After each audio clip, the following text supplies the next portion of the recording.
Hey everybody, welcome back to Let's Talk. My name is John, and today here on the channel, we're going to be talking about 1988's Beetlejuice and its 4K Steelbook that is getting a Walmart exclusive re-release today, at least the day this video comes out. So I figured there's no better time than now to talk about Beetlejuice with the brand new sequel, Beetlejuice coming out, bringing everybody back who was in the original. For the most part, we're bringing back Michael Keaton, we're bringing back Catherine O'Hara, Winona Ryder, we're bringing in Jenna Ortega. I don't know about Gina Davis and Alec Baldwin, I'm not 100% sure about that, but they saw in the original Beetlejuice that came out in March of 1988.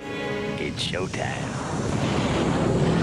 And is widely considered one of Tim Burton's greatest films, if not his greatest film. And before we get into the 4K Blu-ray review, I always like to give a quick film review, and today is no different. So if you want nothing about Beetlejuice spoiled for you, please skip ahead to that 4K Blu-ray review right now. Tim Burton is one of my favorite directors of all time, but it was pointed out to me about a year or two ago that Tim Burton, despite the fact he's considered a visionary, he really has an eye for filmmaking. All of his movies, you can tell it's a Tim Burton movie. He works with Danny Elfman a lot. He's got that like gothic sense to him that really shows up in most of his early movies before he kind of joined the Disney machine and really just started pumping out a bunch of Disney movies that pale in comparison to what he was doing at the beginning of his career, but he's really at the mercy of his screenplays. If he has a good screenplay that he can sink his teeth into, usually we end up with a good movie, just like this movie. This movie was written by Michael McDowell and Warren Scarron, and most people consider Beetlejuice to be a Tim Burton character. You get Michael Keaton. This is the first time they teamed up, which eventually led to them working together in 1989's Batman,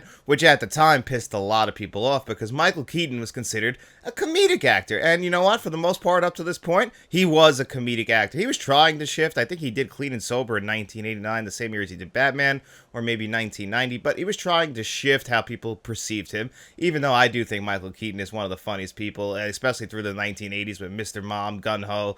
He's hysterical, but he can pull out the dramatic chops when he needs to. But you don't need that in Beetlejuice. He's supposed to be funny in this movie as this bio-exorcist basically living in these people's house. He knows the exact kind of people to cling on to, Beetlejuice. He's really just a sleazy guy trying to get a job. I love that about his character, Despite how good he is at what he does, he's kind of just a sleazeball, and he's always trying to get in Gina Davis's pants in this movie. Actually, one of my favorite scenes is when they first meet Beetlejuice, Alec Baldwin and Gina Davis. He pulls Alec Baldwin aside. He's like, "You know how to pick up. Let me ask you something. Is this relationship really solid? Do I have a shot at her at all?" "Excuse me." "Sure. Am I overstepped my bounds?" This is Michael Keaton at the height of Michael Keaton. As much as I love Michael Keaton as Batman, this might be his best performance. It's really just showing off. It's a showpiece for Michael Keaton, and we don't overly abuse his character in this movie, despite the fact it's called Beetlejuice, spelt the wrong way, by the way. He's not really in the movie that much. He's in the movie more than enough, but he's not in it that much to the point where you feel like, okay, this joke is getting beaten to death with Beetlejuice. No, he's in it the perfect amount. Tim Burton knew how to just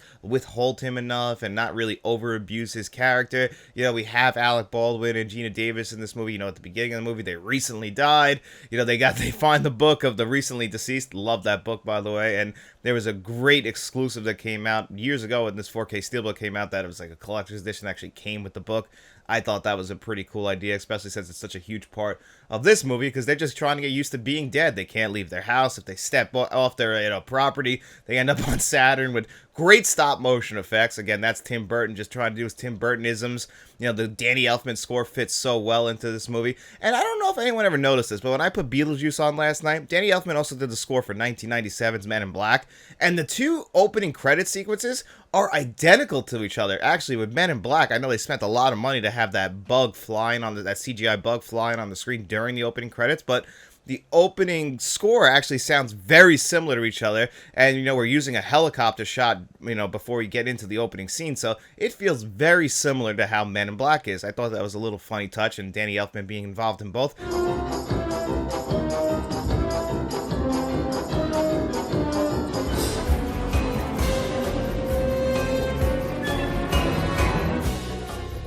I can't imagine that was an accident. It had to be an homage to Beetlejuice. Either way, Beetlejuice is a stone cold classic. It is one of the funniest movies of the 1980s. The jokes are great in this movie. Again, nothing that's like overly abused and beating the joke to death. No, they knew how to like withhold stuff, built up to a great musical sequence. Actually, one of my favorite, if not my favorite musical sequence in films. Not a big musical guy, but I love the scene at the dinner table.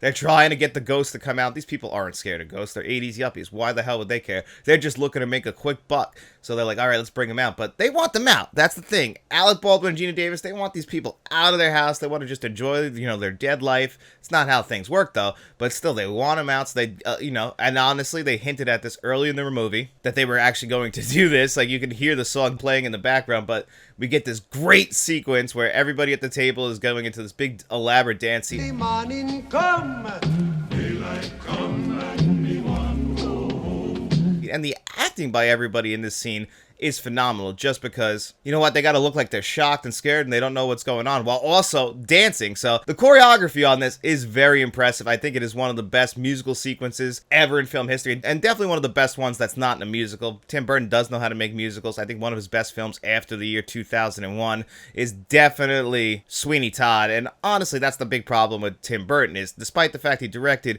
Pee-wee's Big Adventure, Beetlejuice, Batman, Edward Scissorhands, Batman Returns, Ed Wood, Mars Attacks, Sleepy Hollow, all in a row. In 2001, he came out with the remake of Planet of the Apes, and I really do think that that's kind of when the Tim Burton nosedive kind of starts, and he just hasn't been the same ever since. But we'll always have Beetlejuice, and a lot of people like myself are hoping that Beetlejuice is that return to form that a lot of us have been waiting for when it comes to Tim Burton. And me, myself, I'll be there day one when that film comes out, just because of my love for the original Beetlejuice. Michael Keaton, one of my favorite actors. I think Winona Ryder is phenomenal in this movie. She was having her moment in the late 1980s. This came out, I believe, only 1 year before Heathers, dealing with actually kind of similar suicide issues. Must have just been a thing in the 1980s, and a lot of that is what piggybacked Winona Ryder's career to what it is today on Stranger Things. So we got to thank Beetlejuice and Heathers, but she is great in this. Catherine O'Hara's great in this. Jeffrey Jones, despite the fact of how his personal life is, he's perfectly cast as he always just knows how to play those.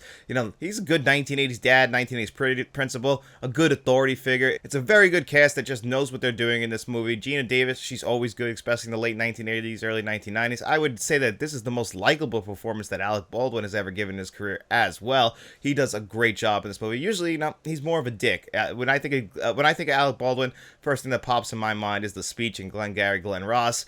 But if you think of Beetlejuice, he's a really friendly, nice guy. It just doesn't feel like the Alec Baldwin that we all really know for most of his other movies, especially like The Departed. He always kind of feels a little bit like a hard ass. But here, he's a friendly, kind of geeky guy, and I like that about him in this movie.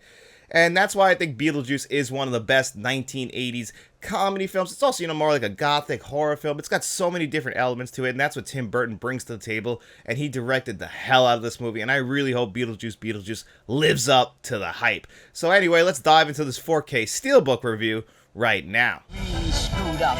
I want Beetlejuice out of the picture. You guys really are dead. So when I bought this 4K Steelbook in 2020, it was a Best Buy exclusive. Now this 4K Steelbook is getting a re-release, and it's a Walmart exclusive, which is what happened with a lot of Best Buy exclusive Steelbooks. Walmart got the rights to them, and they've been re-releasing them themselves. And this one, when I got it, I could not wait. It's not one of my favorite 4K Steelbooks, though, if I'm being honest with you guys. The colors pop. They're very much Beetlejuice colors, blue and green. You get the artwork, that silhouette of Beetlejuice right here from the one scene at the dinner party like I was talking about. You come around the back, you get a beetle in the back. And again, Beetlejuice not spelt the right way. You come inside, you get your 4K Blu-ray right here, and the previously released Blu-ray right here. Warner Brothers does not always do that, especially with 2024 4K Blu-ray releases. The UK will usually get the second Blu-ray, but the United States, we usually get the shaft, and we just get the movie on 4K Blu-ray. Now, this re-release will have both the 4K Blu-ray and the Blu-ray in there. So if you were thinking that maybe this re-release would just include the 4K, nope, you'll get the Blu-ray as well. Now, that Blu-ray, it's completely useless other than to compare the Blu-ray to the 4K Blu-ray, because I had that previously released Blu-ray. There is no extras on it other than 3 animated Beetlejuice episodes, which I really did enjoy that show back in the day. And you also get the theatrical trailer, and that is it. And now what about the extras on the 4K Blu-ray? Absolutely none as well. So all of your extras are just those 3 animated Beetlejuice episodes and the theatrical trailer. That's it. And I really think that's very disappointing, because Beetlejuice is extremely beloved, especially by Tim Burton fans, Michael Keaton fans. People love this movie. It deserves a making of documentary, a looking back, something. Everybody who's involved in this movie is pretty much still alive. And especially with Beetlejuice being made, you couldn't pull everyone together to get their thoughts on the original film. Nothing, no interviews, nothing from back in the day. I mean, it's just pure laziness by Warner Brothers with this one. And I thought this was a recent trend, but they were doing this back in 2020 as well. So I don't don't know what the reasoning is, but it really does bother me. Maybe it's because, you know, this is a Warner Brothers movie and Tim Burton works with Disney now for the most part, and maybe his relationship with Warner Brothers is soured. I'm not entirely sure, but that's really disappointing. I mean, I guess it's not. Isn't Beetlejuice going to be released by Warner Brothers?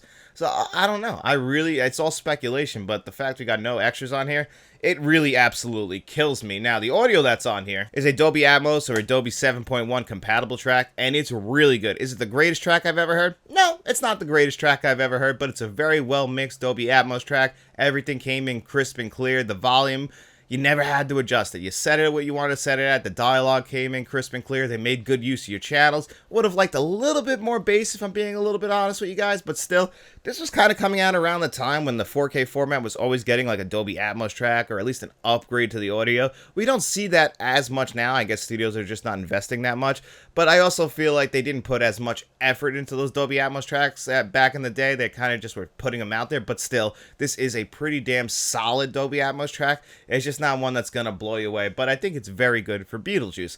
Now, the 4K Blu-ray upgrade to the visuals, you're gonna get an HDR10, and this is definitely the biggest upgrade. Now, it's funny because when people think of Tim Burton, they think of gothic horror. They think of how Batman was shot. It's shot very dark. Well, the year before, he shot a very colorful movie in Beetlejuice with a lot of great bright outdoor scenes. The house itself looks beautiful. So when we go to the 4K Blu-ray format, a very colorful movie like this, I actually think it shines on 4K Blu-ray. I remember people complaining a little bit about how it kind of lost that grittiness look to it. You know, the colors, yes, they were there, but they were a little bit more faded. Now they kind of got that Warner Brothers. This looks like a lot of other Warner Brothers 4K Blu-rays where, you know, they're transferring it, bringing it to 4K Blu-ray, but they kind of put their 4K transfer style over it. So if you've seen any other Warner Brothers 4K transfer, you know that usually they increase the detail, but the colors are definitely much more dense and bold and vivid, and they really stand out, especially reds. They're gonna like pop off the screen. Earlier in the movie, they're driving a Volvo, that yellow faded Volvo. Now it's much more colorful, much more glossy. You're definitely gonna notice the materials more with this 4K Blu-ray,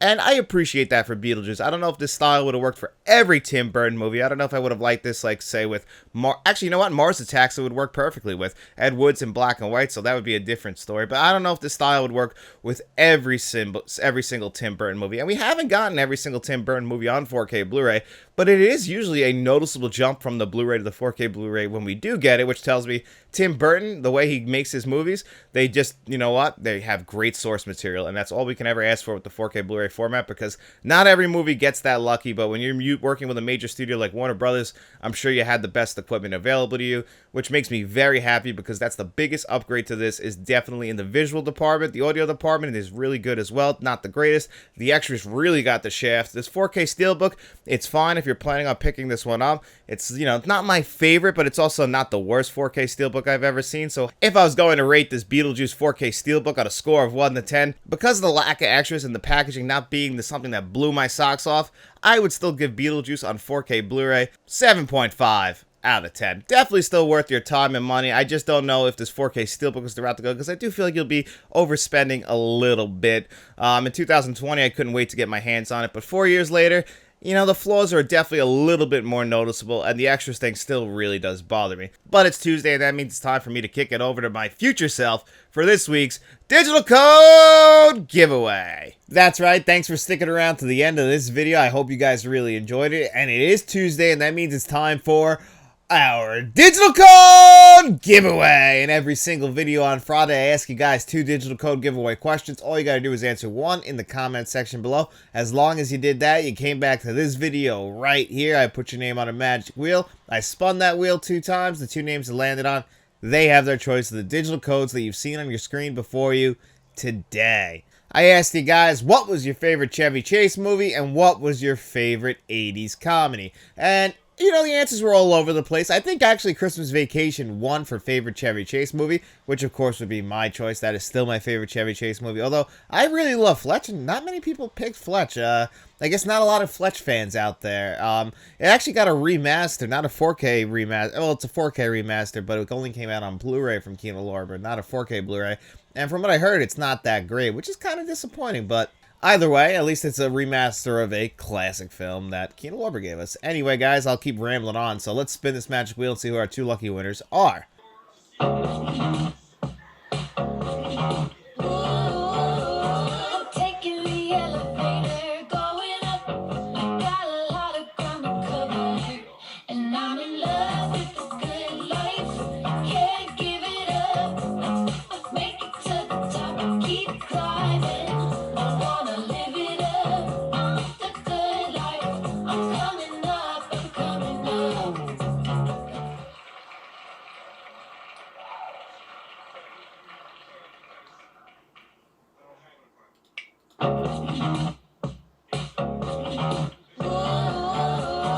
Taking the elevator, going up. I got a lot of ground to cover, and I'm in love with the good life.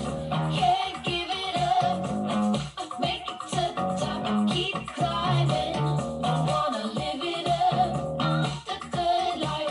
I'm coming up, I'm coming up. And there you have it. Congratulations, Rico Gomez and Blu-ray Collector 18. You guys have both won in the past. You know how this works. Reach out to me at my email address, letstalkentmt@gmail.com. Let me know which of the digital codes you want. As long as the other winner didn't take that digital code, that digital code is all yours. And for everybody who didn't win this week, don't you guys worry about it. We'll be doing that again this upcoming Friday. We just appreciate you guys entering into the giveaway, you know, just talking movies with me. Thank you guys so much. And if you guys enjoyed this video, don't forget to like, share, and subscribe. You know, tell your friends about us. We also have channel memberships, so if you want to become a friend of the channel, a channel producer, or a channel director, you guys can look for all those perks down in the description below. But if you guys got no money to throw our way, don't you worry about it at all. We just appreciate you guys checking out this video. And if you enjoyed it, make sure you guys get out in those streets, tell your friends about us, and then we'll be seeing you around.